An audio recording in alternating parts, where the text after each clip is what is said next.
একটা বাটিতেই কিছু পরিমাণ দুধ, 1 চামচের মতো ভিনেগার, অনিয়ন পাউডার বা পেঁয়াজ গুঁড়া, রসুন বাটা, পেঁয়াজ বাটা দিলেও হবে, লবণ আর কালো গোলমরিচ গুঁড়া দিয়ে ভালোভাবে মিশ্রণ বানাতে হবে। এরপর লেগ পিস নিয়ে বা রানের মাংস নিয়ে সেগুলোকে এরকমভাবে কেটে নিতে হবে।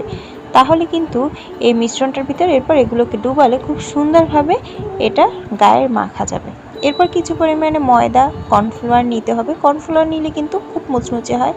গার্লিক পাউডার, ব্ল্যাক পেপার আর পরিমাণ মতো লবণ আর মরিচ গুঁড়া নিতে হবে। এরপর এটিকেও ভালোভাবে মিশাতে হবে। এটিকে ভালোভাবে মিশানো হয়ে গেলে এর ভিতরে সেই ডুবিয়ে রাখা চিকেনের পিসগুলো দিয়ে ভালোভাবে এগুলোকে মেখে নিতে হবে। ভালোভাবে মাখা হয়ে গেলে আবার কিছুক্ষণ পানিতে ডুবিয়ে নিতে হবে। এরপরে আবার সেই আটার মিশ্রণটা বা ময়দার মিশ্রণে আবারও কিছুক্ষণ এটিকে ভালোভাবে মেখে নিতে হবে।